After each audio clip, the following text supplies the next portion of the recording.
నీకు ఒక అబ్బాయి, నేను డైరెక్ట్ చెప్పాను, నీకు ఒక అబ్బాయి ఇచ్చినంత సుఖం ఇస్తానో లేదో కానీ నేను బ్రతికున్నంత వరకు వచ్చేంత నేను అంటే నేను బ్రతికున్నంత వరకు నేను ఎప్పుడు చచ్చిపోదు అదంతా అవుట్ ఆఫ్.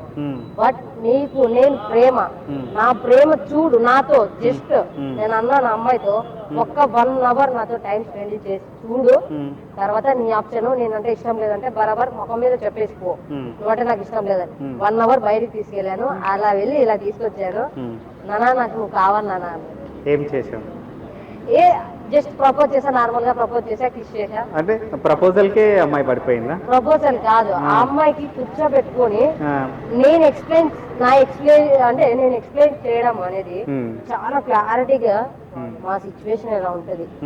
నువ్వంటే నాకు ఎంతో ఇష్టం, కానీ నేను ఒక అబ్బాయిని కాను, బట్ నువ్వు నా లవ్ యాక్సెప్ట్ చేయవని నాకు తెలుసు, కానీ నేనైతే ఒక అబ్బాయిని అయితే కాదు. కానీ నా ఫీలింగ్స్ ఇలా, నేను ఒక అబ్బాయి అనే ఫీలింగే నాకు ఉంటది, కానీ ఒక అమ్మాయి అనే ఫీలింగ్ నువ్వు అమ్మాయి అని ఏదెత్తి ఒకరు చూపించేంత వరకు నేను అమ్మాయినని నేనే గుర్తించుకోలేను. అలాంటి ఫీలింగ్స్ మాది. అది ఇది అని చెప్పి అమ్మాయి చాలా చెప్పాను. అయితే తర్వాత 1 year బాగా ఎంజాయ్ చేసాం. తర్వాత మ్యారేజ్ చేసుకున్నాము, పోలీస్ స్టేషన్ లోనే చేసుకున్నాము. మా ఫ్యామిలీ వాళ్ళ ఫ్యామిలీ కూడా వచ్చారు. చాలా అది మస్తు వైరల్ కూడా అయిపోయింది మా అనంతపురం సైడ్. నేను వినలేదు అనంతపురం.